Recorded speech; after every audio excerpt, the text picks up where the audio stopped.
We had a doubleheader in College Park today. Both Syracuse men's and women's Lacs took on Maryland, a lacrosse soiree. Typically, the Terrapins have been orange kryptonite, but today the SU women won with a lot of fight. 15-9 was the final score. One win in the dub column, but then we got more.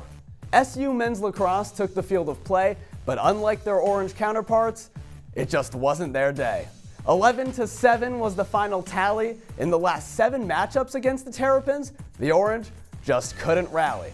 Enough rhyming, no, I won't take a bow. Let's kick things off because Orange Press Pass starts right now.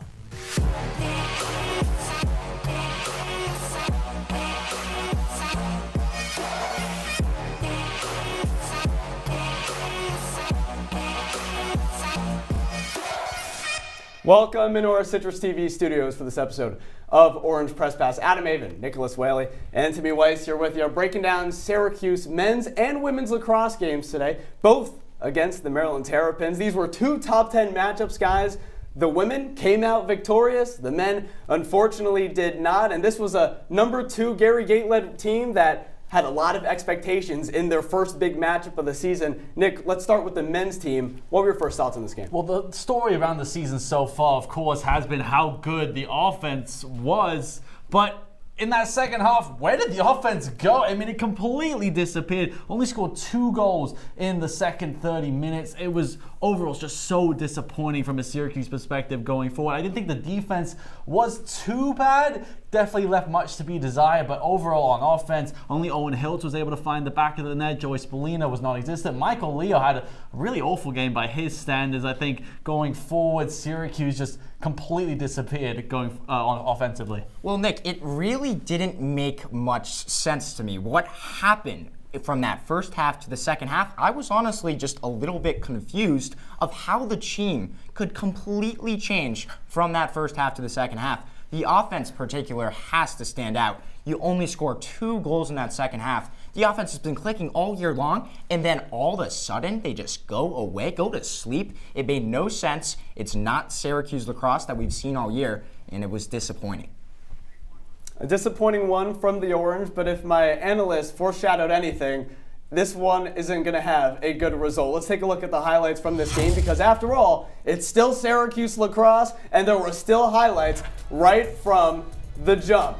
Obviously, this wasn't the game you expected from the Orange, but Joey Spallina to trade dear guys at the beginning, it sure looked like it. We're gonna take a closer look at this one. The around the world, behind the back, Spallina from the X finds trade dear. Nick, the offense at the beginning looked like it was gonna be the game we expected it to be. They were showing the same prowess that they had over the first 2 games. Joey Spallina was creating. Really impressed with what Trey Deer was able to do, especially in the opening period. Syracuse outshot Maryland in the first half, and in the second had 10 shots to 3, and they were just so good going forward. Going into the second quarter, it was 3-3. Maryland took a lead, then Syracuse tied it thanks to Joey Spallina, who with 30 seconds left in the first half, gave the Orange the lead 5-4. But Timmy, you mentioned it. It was a tale of 2 halves. It was all Maryland in the second. Completely all Maryland. The defense for Maryland really was impressive, but the Maryland scores too. Gus totally got on top of that Syracuse defense. Jimmy McCool didn't stand a chance with the amount of shots that were on. Syracuse held to just 2 goals in the second half. Owen Hiltz, number 77, had both of them, tried to do everything he could to pull Syracuse back in it late. But really, it was too little too late because Maryland had that 10-6 lead. Syracuse gets that goal. And then right here, Bryce Ford turns around, puts it past Jimmy McCool. Eric Spanos had 4 points in this one, and Maryland caps off the victory 11-7 and gets that top 10 win. 7 straight wins for the Maryland Terrapins against Syracuse in this all-time matchup. 7 straight wins. I mean, I know I joked around a little bit earlier that they're the orange kryptonite. But guys, this was a game you thought at least this Syracuse team was going to be a little bit more competitive. And it was just such a frustrating performance in general. Seeing Syracuse be so good in the first half going forward, yes, it was very tight, only 5-4 at the break, but then to get outscored 7-2 in the third and fourth quarter, just overall a big disappointment for the Qs. Owen Hiltz, the only goal scorer in that second half. I mean, he's been a marquee guy, but how did no one else step up? Joey Spallina, no goals in that second half. That was something big that stood out to me. Well, I'm sure a lot stood out to our men's lacrosse beat reporter out there in College Park, John Boccio. Thanks for joining the show, my friend. And look, just like we've been talking about, I know you saw it, the Orange offense completely disappeared in the second half. I really want to know from your perspective, what happened?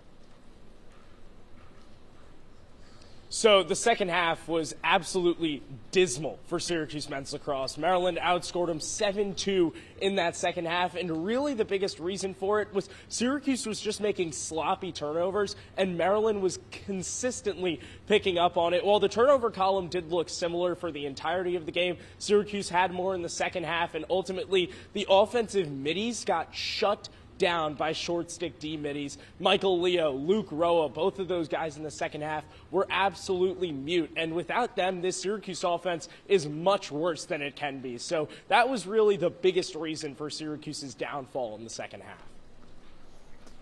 Hey John, Nick Waley here. Just wanted to talk to you and what you saw from that Syracuse sideline. The first half ended so well, up by 1, then obviously outscored 7-2 in the second. It felt like the frustration was really coming out from this team. What was it like from your perspective, what it looked like on the Syracuse bench? Well, Nick, you talk about the frustration that this team was letting out. They showed it on the field, but funnily enough, on the sideline, it was pretty reserved. Now, whether that could be a conditional thing, it was very rainy, cold outside, so there really wasn't much emotion on the sideline from this Syracuse men's lacrosse team. It was a lot of just being there, to be honest. Coach Gate wasn't really getting into the action. The sidelines weren't really getting into it. Ultimately, there wasn't much support from the sidelines heading into that second half, even after such a good end to the first. Hey, John, first of all, I mean, hope the rain didn't get you too bad. It was absolutely pouring all day long there in Maryland. But Joey Spallina, he didn't really have that best second half. Only 1 point compared to the 3 he had in that first half. You know, what did you see from him, and what adjustments did Maryland make to neutralize him? Here's the problem with Joey Spallina. I understand that he's one of the best players in the nation, and sometimes he can pop off in big games, but it's games like these where he disappears. And the biggest reason why is because when you match Joey Spallina up with a very high-level long pole, he can't do anything. He cannot play against long poles that are bigger, stronger, faster than him, because when he's put in that situation where he can't shield off a defender and then turn around and shoot or try and connect with somebody else, that is where Spallina's offensive output is totally gone. He was put against multiple great Maryland long poles today, and that's immediately when he disappeared. It's a matter of Joey Spallina needs to show up when good long poles are put on him, and today Maryland showed it. They put a good pole on him, and he was gone all game. All I know is that if John Boccio was on the field for Syracuse today, this Orange team would have scored a lot more points. John, thanks for taking the time to talk with us, my friend. When we come back, we'll be diving into more Syracuse men's lacrosse, as well as our women's team later on. John Boccio isn't going to be the only reporter joining us, ladies and gentlemen. Stay with us.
Welcome back on our CitrusTV studios. Adam Avin, Nicholas Waley, Timmy Weiss here with you, breaking down Syracuse men's lacrosse 11-7 loss to the Maryland Terrapins earlier this afternoon. And guys, let's jump right into this game. We had multiple games today. We're going to get to our women's one later on. That one came out victorious, but a big part for the Syracuse men's loss was the fact that the Orange offense that we know and love, the one that is always electric and scores a ton of points, didn't do that today. So why was there such a lack of offense throughout this game, Nick? Honestly, I just think that this Maryland team was just that good and made the adjustments in the second half that Syracuse just couldn't recover from. I mean, getting outscored 7-2 in the second is unbelievably disappointing from a Gary Gate perspective. I mean, we saw what this Syracuse team can and should be in the opening half, and the second was just a complete disaster going forward. I don't think the defense was too bad, but offensively, we've already talked about how Owen Hills was the only one to get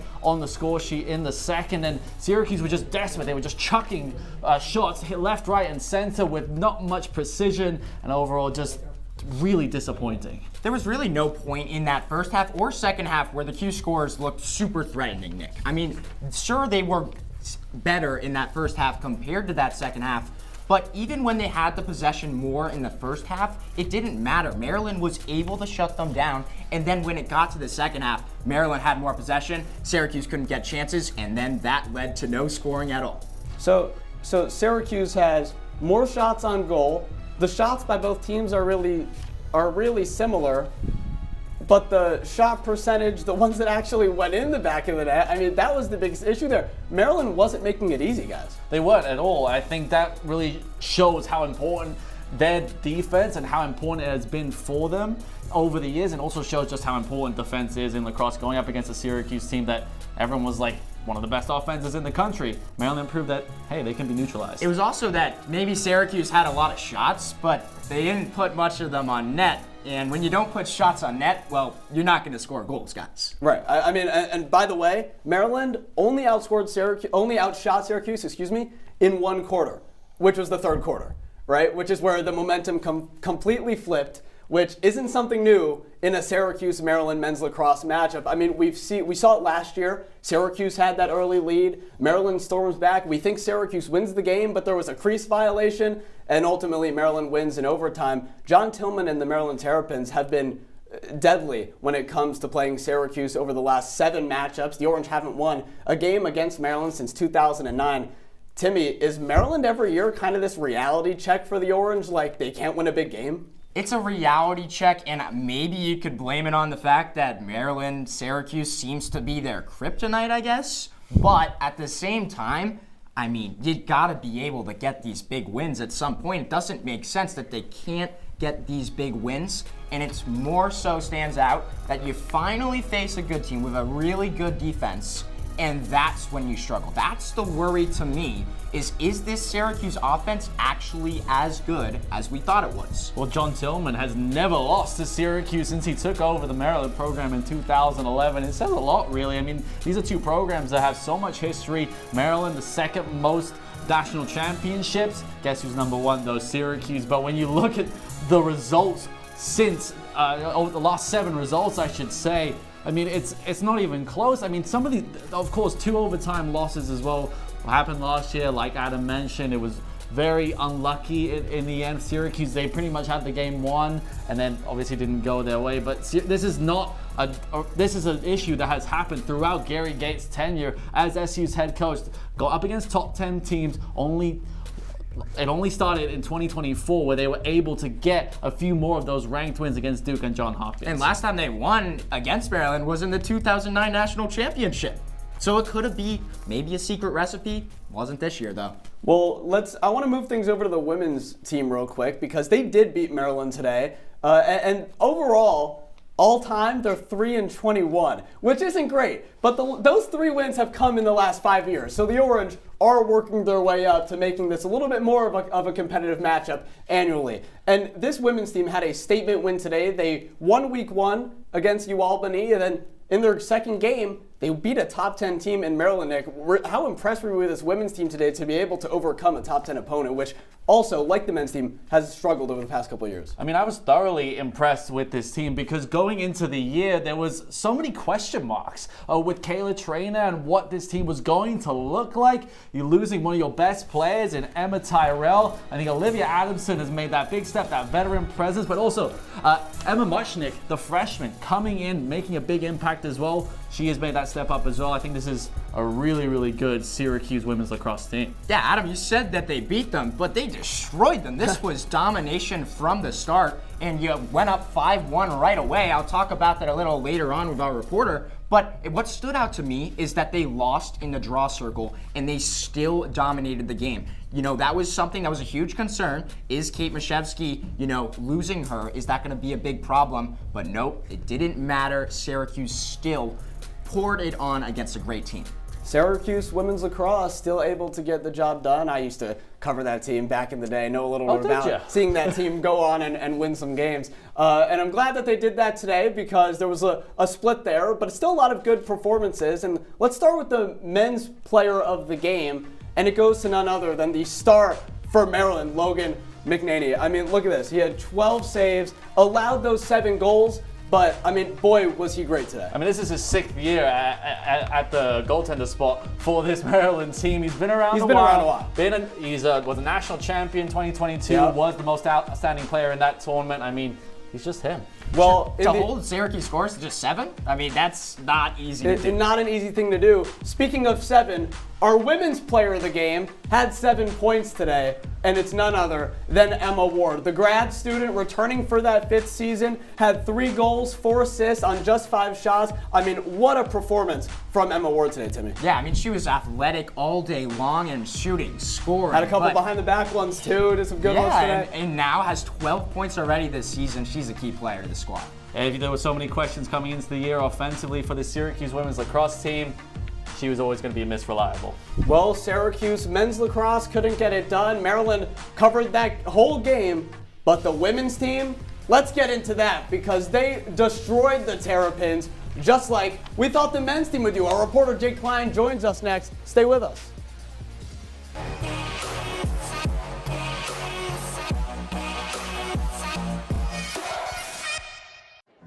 The black truck?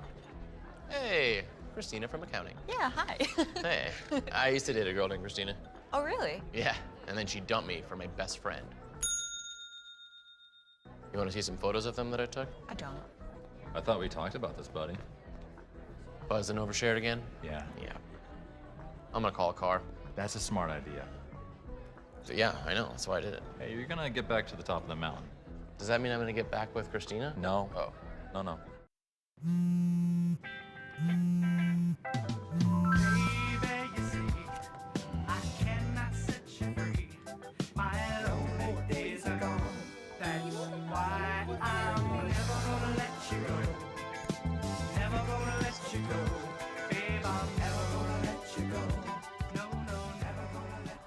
Here you go.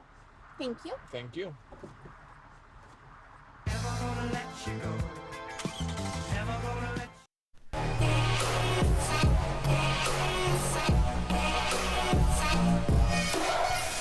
Welcome back to Orange Press Pass. Adam Avin, Nicholas Waley, Timmy Weiss here with you, talking now Syracuse women's lacrosse. We already talked about the men's team, but the women's team dominated today, winning 15-9, went on a 5-1 run to start off the game in the first quarter. Let's take a look at the highlights from this one because a lot of goals were scored, a lot of cool plays happened, and none other than Emma Ward, our player of the game, kicked things off. Kind of a behind the back there, turns around, puts it past the Maryland goalie. They play at 2 different stadiums, these teams. Maryland typically dominates this one. They got a couple goals early on, but Nick, even after that first frame when Maryland tried to climb back, made it 6-3, it was all orange. Syracuse just started to flex their muscles and were able to just keep piling on the pressure. Even the second half, it was a little bit more even, but it was just a difference that the Terrapins just couldn't make up. Yeah, Melina Cotter got a goal. Oh, Jolie Caramelli also got a goal. You also had Caroline Trinkus who got some goals in this one. It was the freshmen. It was all the other players getting involved. Timmy, the performance today from the Orange was really impressive, especially the younger players who you didn't expect to step up maybe this early in the season. To see younger players stepping up really is what the goal of this squad was. It's trying to make sure that you could have them get involved. It was the key question. Are they going to be able to step up? Are they going to be able to take the place of Emma Tyrell and other key goal scorers? And they did that today. I think Emma Ward, like we talked about already, our player of the game, we knew she would be very impressive as well. But I think Olivia Adamson as well, she's making another big step up this year. She's taken steps up ever since she's gotten the opportunities in the draw circle and out as a scorer. All Syracuse does is score the ball efficiently. Jake Klein knows something a little about scoring the ball efficiently as well. Thanks for joining the show, my friend. I want to talk to you about the draw circle, actually, because Syracuse, despite winning today and having a lot of success scoring the ball, they did not score in the draw circle. So what exactly happened, and how was Syracuse still able to pull off the win despite the draw circle struggles? Yeah, Adam, Kayla Traynor was very critical after the game of her draw control group. And frankly, they were dominated in this game. They sent out Megan Rode, who won 11 draw controls against UAlbany in Game 1, a game where the Orange only out-controlled the Great Danes by 5.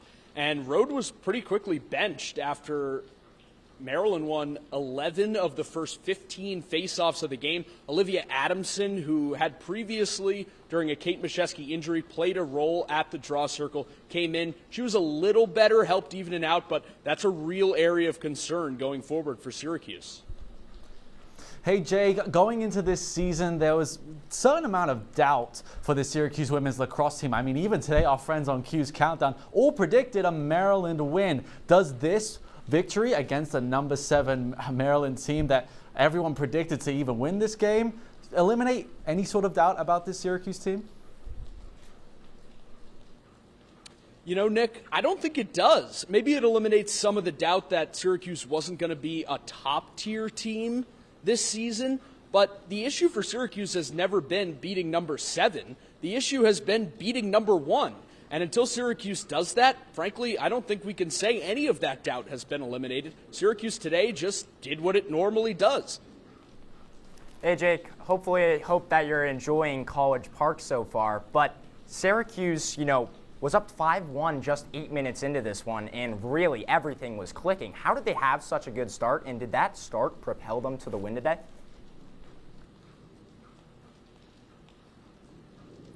Yeah, Timmy, I think that hot start is strictly because of Emma Ward. She came out of the gates flying in this one, knew what a big game it was for her team after, just having played UAlbany in Game 1, and she really set the tone. Of Syracuse's first 5 goals to build that 5-1 lead, Emma Ward figured into all 5 of them, either scoring or with an assist. And so she really set the tone, and then from there on out, kind of took the back seat as some of those younger players matched the intensity and matched the scoring prowess that she brought to the table. It was Emma Ward who was responsible for that hot start. Emma Ward responsible for the hot start. Emma Munchnick, the former Terrapin, Olivia Adamson, everyone did their thing today. So did Jay Klein. Thanks for joining us, my friend. When we return, we'll be taking a look at the national standings, where things lie for Syracuse, and a whole lot more. Stay with us.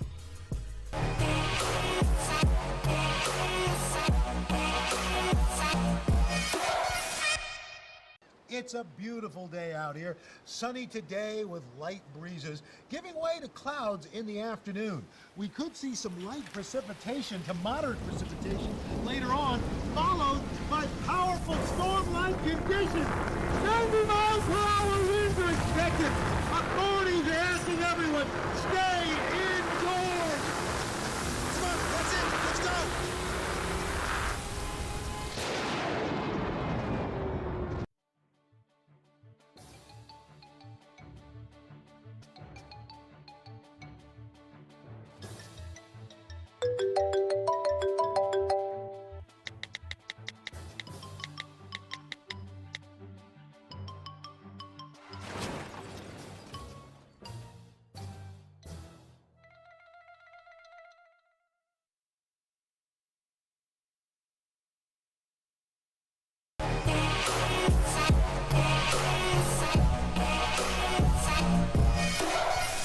We're wrapping up shop here on Orange Press Pass. Adam, Nick, and Timmy still with you, talking some Syracuse lacrosse today. The women beat Maryland. The men lose to Maryland.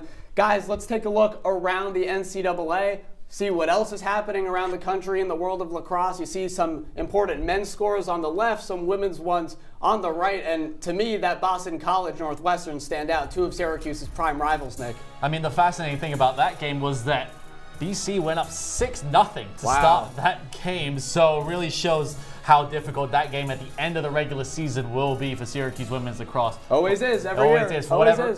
I'm not sure if Kayla Trainer can finally come up with that win against the teams that she coached at for 4 years and won a national championship with. But as well, from a Syracuse men's perspective, Harvard is the game next up on Gary Gates' team's schedule, and beating a decent Providence team, it could be another difficult game. That's a top 20 matchup. It's not nothing to laugh at. Exactly. It's not going to be an easy test next week. And the thing is, Syracuse is basically playing a ranked opponent every single week for the rest of the season, so it's going to be interesting. Yeah, I mean, how about all the upsets on there? How about that, guys? This is pretty crazy. College lacrosse this year is insane, but Richmond taking down Virginia, to me, has to stand out. Virginia, a team you're going to be facing in the ACC later this year, always a really good program. And Richmond actually lost to Maryland earlier this season, 12-7, but, beat Maryland in that second half, 7-5. So possibly a team to look out for on the come up.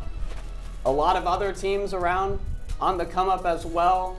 This is the men's rankings, the top 12. Notre Dame at 1, Syracuse was at 2. Expect that to change after the loss to Maryland today. And like you guys have been talking about, a lot of the teams that Syracuse is playing for the rest of this season, Nick, it's a ranked matchup pretty much every game. I mean, pretty much every single team on that list Syracuse will be playing at some point this year. Of course, Notre Dame is that big one. That's who everyone's trying to be. I still think for me that they are at the top of the list for everyone, probably the favorite for the national championship still. But this Maryland team, I think, has proved something today as well, that their defense could be pivotal come Memorial Day weekend. They did, but there's going to be some shakeups in the women's rankings as well, with Syracuse's win today and that Maryland loss, and obviously Timmy, Northwestern drops that one to Boston College. Do you think there's going to be a lot of movement up there, considering the fact that they were already number 2? I don't think there's going to be much movement. I think Michigan did fall, so they're going to move, obviously. I think Syracuse ends up going into that top 5. But the main thing that stands out to me is Boston College winning that game handily against Northwestern. I mean, they just might be the number 1 team all year long. They might be impossible to take down. One sneaky team, North Carolina. Every star for that team was injured last year. Now all the players are back, plus all the freshmen. Watch out for UNC. The ACC is tough this year. The Orange, though, still in the top 10 in the national rankings for both the men's and women's. But let's go back to the men's game for a second, because that loss was really bad. How do our analysts feel? It's time for Nick and Timmy to sound off. All right, well, yeah, new segment for Orange Press Pass.